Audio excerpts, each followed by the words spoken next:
Okay.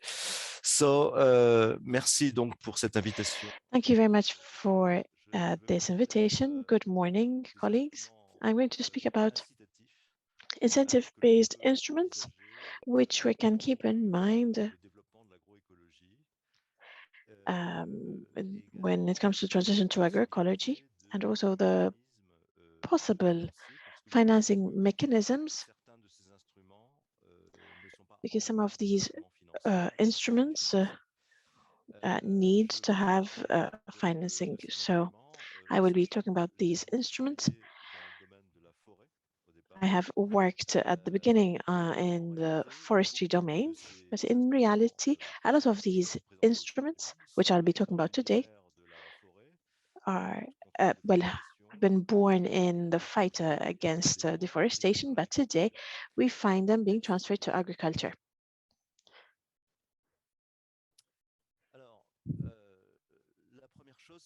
So first thing is to put some order to classify these instruments. An important thing is that when we speak about incentive-based, doesn't necessarily mean automatically market-based.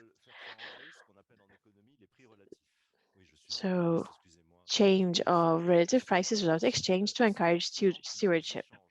So the interest is to change practices and behavior. We can distinguish instruments according to, let's say, 4 categories. Incentives based on market prices linked to production. So here we have all certifications and labels. The idea is to have prices which are more interesting for certified producers, given, of course, that the client, the customer, is ready to pay higher prices. Incentives based on costs. And in this case, it's the issue of taxation. So an incentive when it comes to taxation. Incentives based on subsidies, so conditional subsidies usually.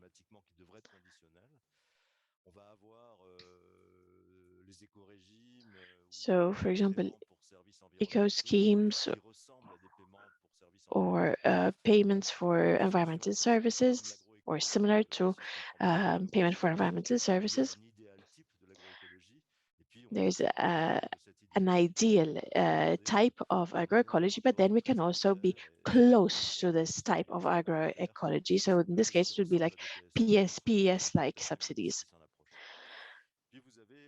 Then a last category, incentives based on benefits from selling credits. So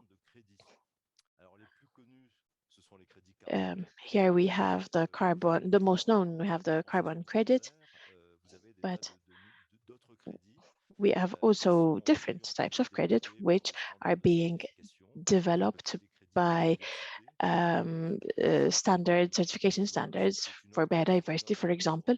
So this is another category. So some of these instruments may be the most promising. For example, the PES schemes need to be financed by someone. So we have to look at financing on the long term to finance the transition to agroecology, or also to maintain and finance the maintenance of it, the keep up, the upkeep. When it comes to certification, Émile Frison spoke about certification, so peer certification, internal certification. I will not go into this because I think these certification by pairs is interesting, but it is an issue when it comes to the collective action. In a lot of communities, people are neighbors, members of the same family, and usually we're not going to report to our neighbors due to solidarity with my cousin or my neighbor, etc. So this would be an issue if we want to have a verification system by peers. But this is an open question which I will not tackle today. I wanted to look at certifications by independent and third parties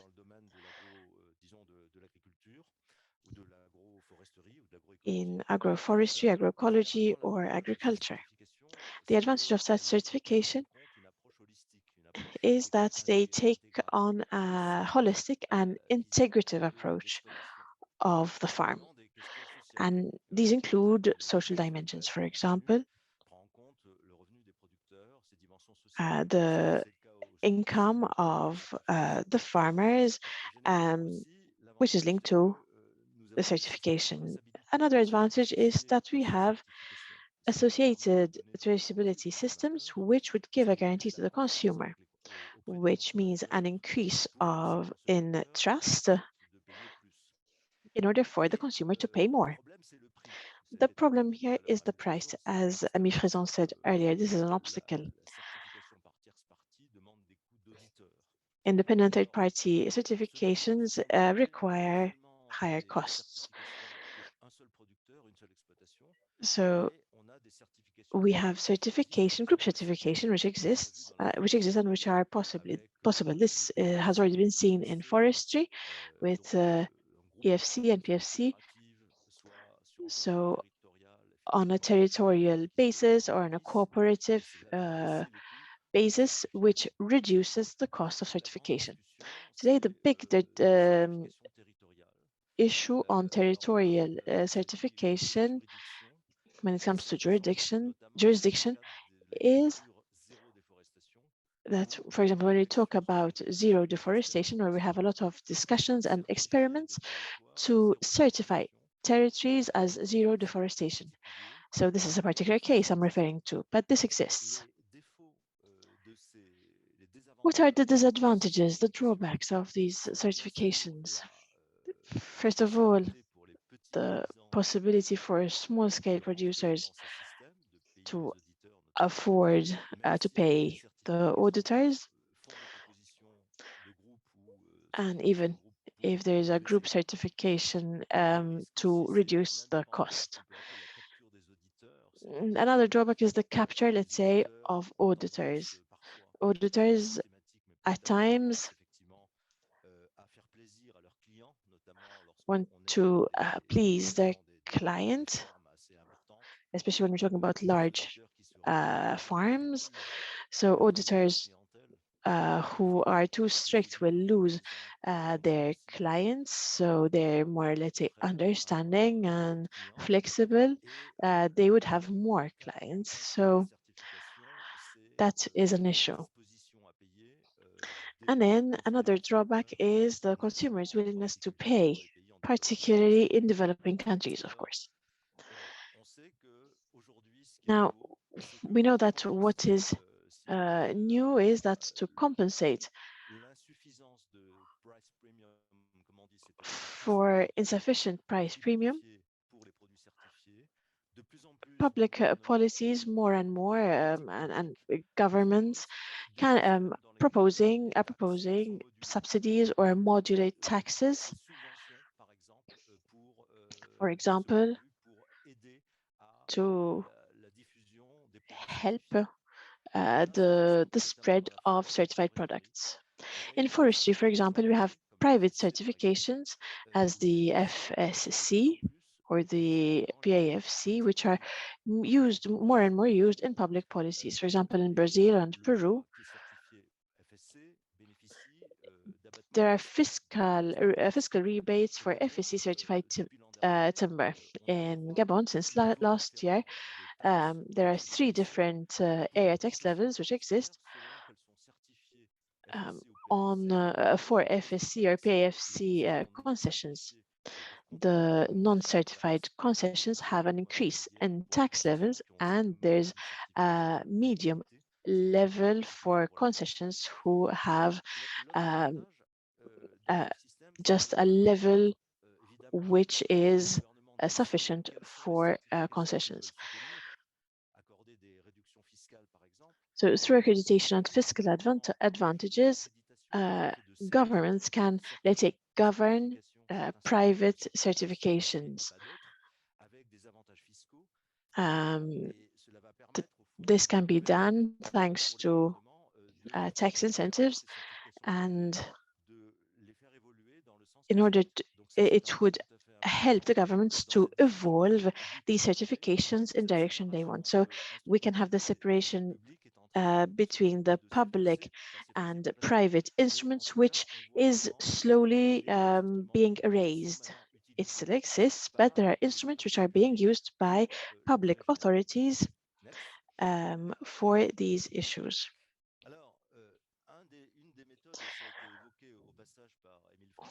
One method, which also Émile Frison discussed, is taxation and rebates, the bonus malus, on externalities.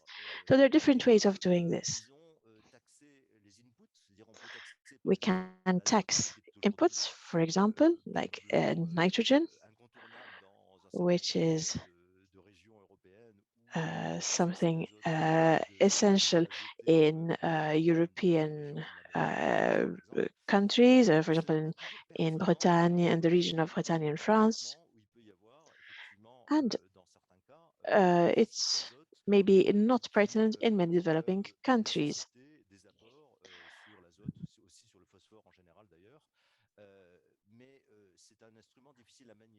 This is a bit of a difficult instrument to make use of because it is not always pertinent. We can envisage taxation on area, so area tax on farms, which may encourage intensification, but not automatically ecological intensification. And a very interesting instrument is this infamous bonus malus instrument, which combines an increase of tax on products which are non-sustainable, so on unsustainably produced commodities, with a decrease in taxes on products deemed sustainable. So, for example, products from agroecology or organic farming, etc. So the advantage of this system is that it reassures the Minister of Finance because there is a budget neutrality by balancing on an annual basis tax increases and decreases. So there is always this budget neutrality,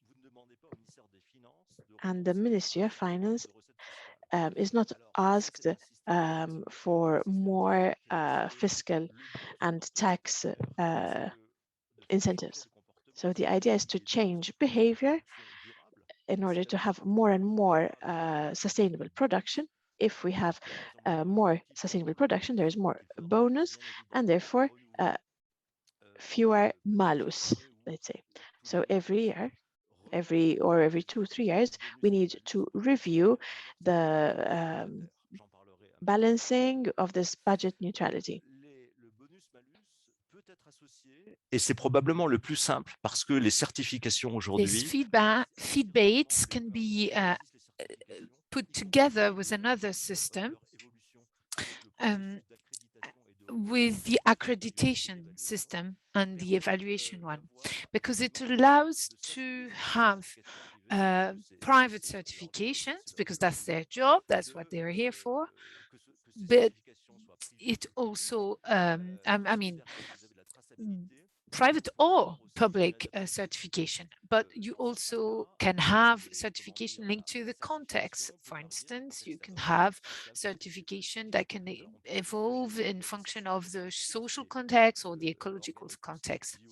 You also have all the organic agriculture or agro forestry and so on. So you can have certification that can be very specific to an activity or another. In many developing countries, you've got exports taxes And very often it is a good lever to put in place those feed baits. But all productions are not taken into account. So you need to look at that and what taxes there are. And all this needs a dynamic adaptation of tax rates, because behaviors change. They're more and more, and if they're more and more sustainable, there are less and less people that are going to pay rebates and therefore or fees, sorry, and it won't be balanced anymore.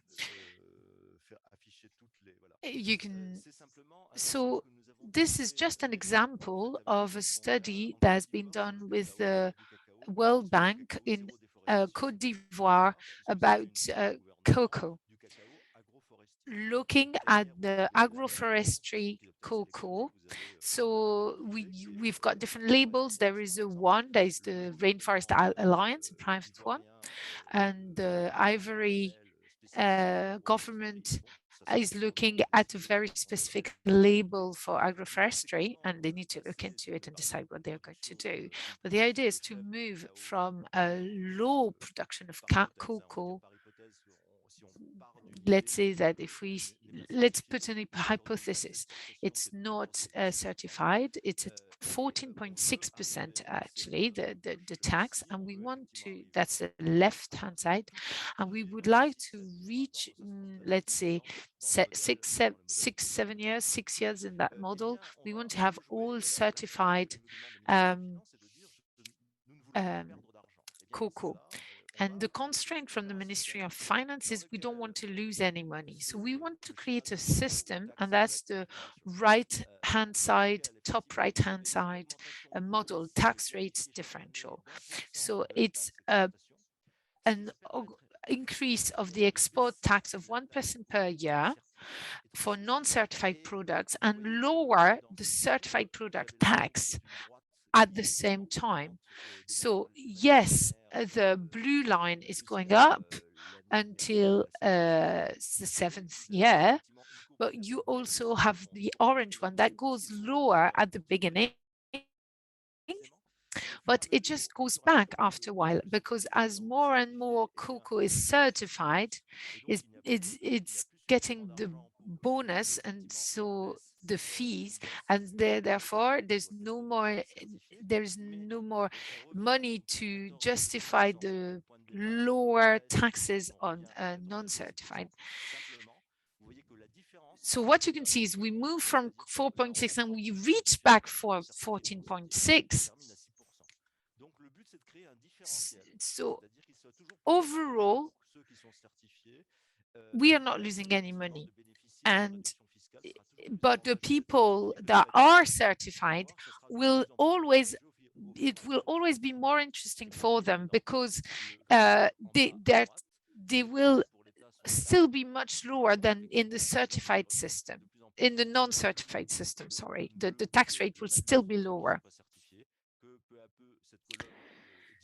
So you can see at the beginning, at the right-hand side at the bottom, that the blue line, the blue column is reducing over the years and end up disappearing, and only the bonuses are making the overall tax income. Sorry, one last thing on that slide. In this mechanism, the Ivory government asked us, well, but what's happening if there are more people over one year to another, more people get certified than what we thought, you know, more than what we expected. And yes, in this case, the Minister of Finance says we'll have less tax income because there would be more certified people. Yes, that's something that could happen, because we need to, you know, plan things, but we can't know exactly. So what we offer in this case is that the donors can put in place a tax system that would allow the Ministry of Finance that if they put that mechanism in place, there will be a mechanism that would compensate the losses they would be compensated from 1 year to another to guarantee that there will be no loss of revenue. This is something that we could put in place to reassure ministries of finance so they can adopt such a model. The last instrument is environmental system payment.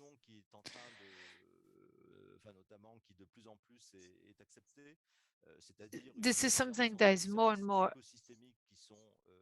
there is a distinction that we need to make between ecosystem services, that are the benefits people obtain from ecosystems, so services that are rendered by nature to people, and then the environmental services, which are services that are rendered by people to other people that increase the state of the environment and work towards that end. It's quite important in terms of concept to distinguish the two. But so we talk about payment for environmental services because we are rewarding behaviors. That's why it's important to talk about that. So, but we can have accidents along the way. The climate can be different from one day. The weather can be different from one day to another, or we can have a fire and we lose the ecosystem service, so there can be external influences, and that's why there are payments for environment services that are put in place. So there are contracts that people can take. It's a voluntary system. You don't have to take it, and it's linked to proxies, i.e. the practice of the use of the land by zoning. It can be, for instance, to protect forests or ensure the quality of water, things like that. Even if the service is not very well defined, the idea is to have a system in place, and it's not one specific service. So what we want is to have different ecosystem services in place so that everything is going all right, the quality of the water, quality of the air, and the maintaining of forests and so on. Next. What's really important, and I think in Europe we do have an experience in measuring this environment influence, we need to avoid things that we've seen and are developing, i.e. strategic behaviors of some big farmers very often, that to get subsidies will put in place, protect wetland or install new hedges. But on another part of their land, they will use intensive agriculture, and it's not coherent at all. So they will behave on one part of their land in one way to obtain the subsidies, and then on another part of their land, they will have a very non-ecological, intensified agriculture. So we need to have that in mind when we put those instruments in place. It has to be a more holistic, systemic approach to things. I know propositions have been made of a scoring system where we look at all the positive practice and we give good points for good practice, but we can also lose points when there are bad practices. So this way we have a much more holistic approach, and this is something we're discussing as well to put that in place. Next slide, please. Next.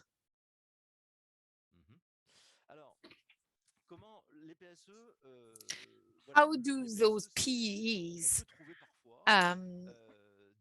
work? So we can have industries, businesses that pay for those environmental services. We can find that when we talk about quality of water or erosion, no erosion at the bottom of a mountain. So we have people that will pay to have forests planted at the top of a mountain to have less erosion at the bottom. For instance, Vitel is a good example. They pay the agricultures, the farmers around the source, the water source, so that there's no pesticides used and the water is clean. So so we've seen those practices for water quality, for instance, so we can see that private financing can exist and systems like that do exist.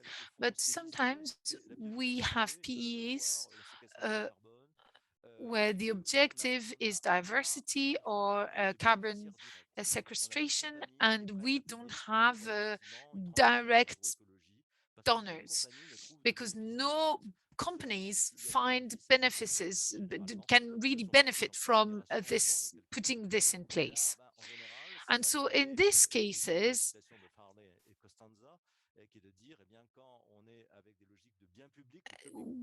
when we have public goods like biodiversity or carbon, or then the payments needs to be public.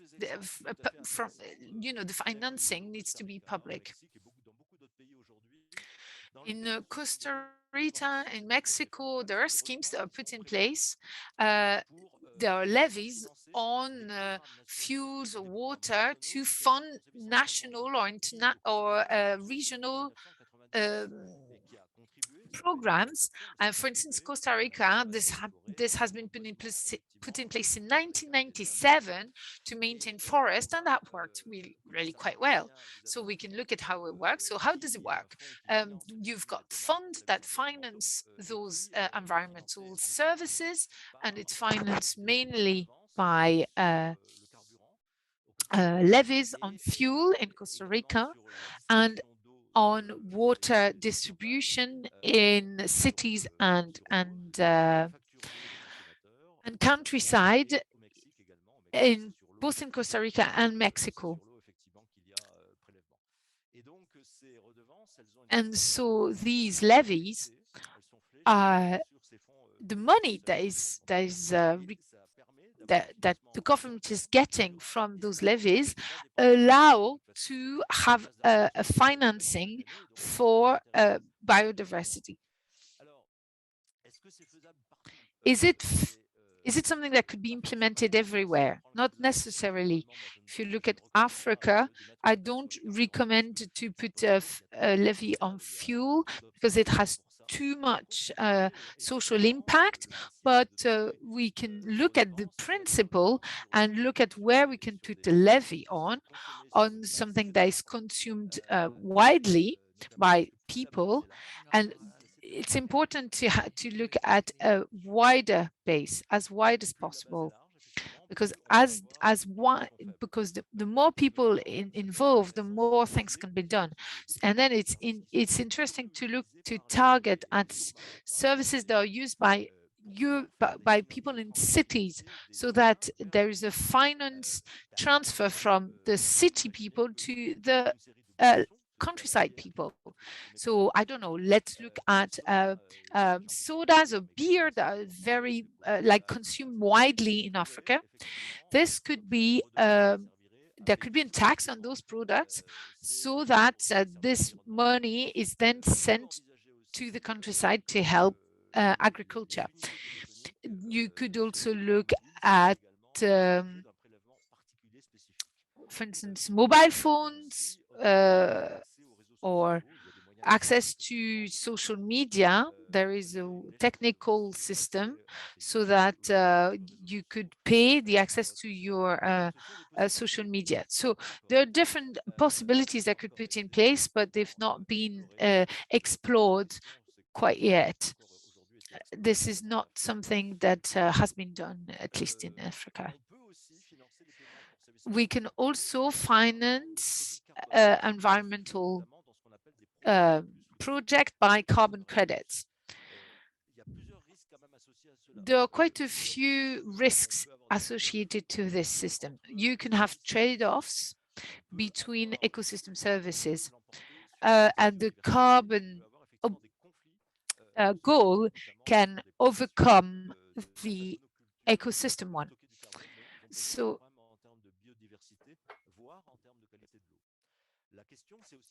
the question also is the stability of the financial flow. Will we have stable revenues? Because we've seen in the past a lot of variation of carbon credits. At the moment, it's increasing all the time, but it could move back. So this is something to keep in mind. And one of the questions as well of the carbon credits is a discussion around profit sharing, because many of those carbon credits are profits, and we need to find mechanism to be able to share those profits, because once all the costs have been paid and paid back, if there is excess benefits, then it needs to be shared with the communities or the landowners or the state. Next, because I'm running out of time. Carbon credits, at the beginning, is something that was created within the UN and the protocol during the Kyoto Protocol. It was made for the reforestation and deforestation.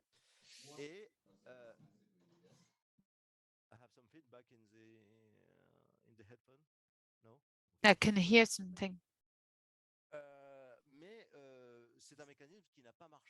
But it's a mechanism that didn't work for forestry. It was not open to agriculture.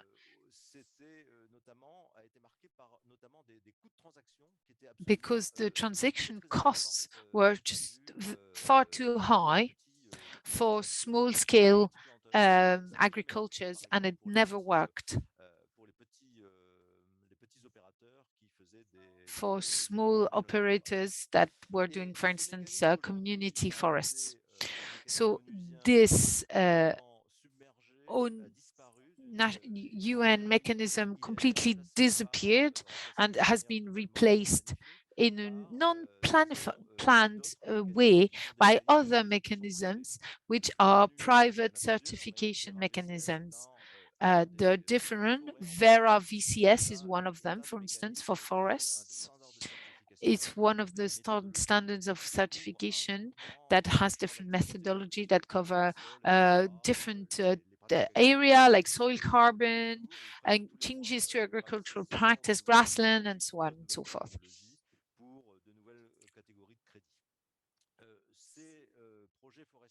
These forestry projects, especially the deforestation,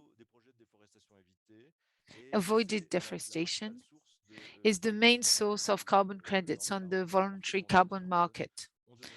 And we should be able to reach about $1 billion in 2021 with between 360 and 380 million tons of CO2. And now we also have things like in France, like the label, low carbon label, label bas carbone. But we wonder whether those state label will be as efficient as the private ones. Thank you. Now we have different standard of certification. So those private labels are creating standards for the amount of carbon in the soils.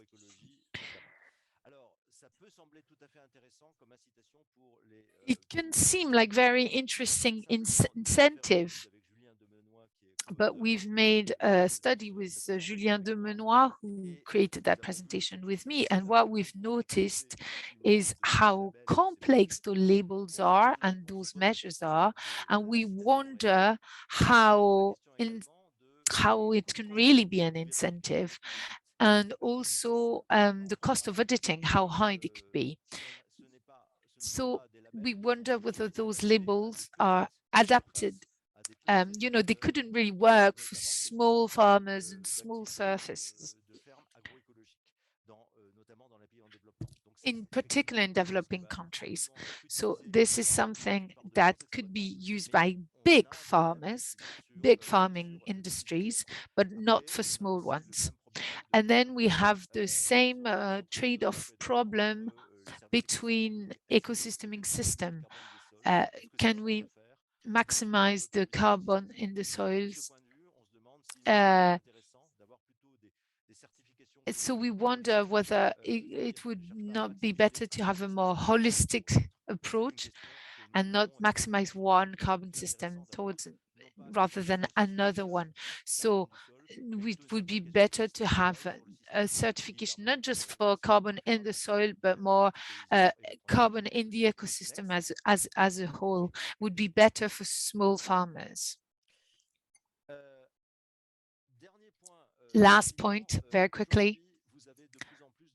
Nowadays, you've got more and more credits that are offered by certification standards. They're trying to create a market for water quality, biodiversity elements, mangrove, and so on. This is something that is being created at the moment, and there is a lead. This is leading to stacking, because for one single activity on one site, there could be different credits that could be sold. Carbon credits, I don't know, for quality of water, this animal lives here, so on and so forth. So that would be a problem, because we would have many credits that actually correspond to only one activity. So that could be interesting for the people that are receiving the money. That's interesting. But in terms of environmental integrity, this is really a problem. And this is really questionable, because very often the services are interdependent, and they are interacting with one another, and it's very hard to separate those credits and give a credit for one system that is just linked to one practice and one way of dealing with the land. So from that point of view, it's very different from the PES, you know, because it's one way, one new mode of practicing. You know, it's much more holistic approach compared to the credit system, and this is developing, and we really wonder about that, and we really need to take it into account. This stacking question is a real thing. Next and last, I believe. And to finish, and I'm sorry I was quite long, we need to combine instruments to get the right mix. There's not one miracle instrument. We could have that fee-based system and link it to certification, because that could have better prices for certified products, and also create a decrease in taxes. And this will also allow state authorities to be involved in the accreditation system, because they bring, you know, something to the table with a tax reduction. PES programs could also lead to systemic changes toward agroecology. They can also, if you get subvention, to get put a certification in place, this could also lead to fiscal incentives. this question of fiscality, of taxation, can also be used as an incentive instrument, but also to fund large-scale PS programs.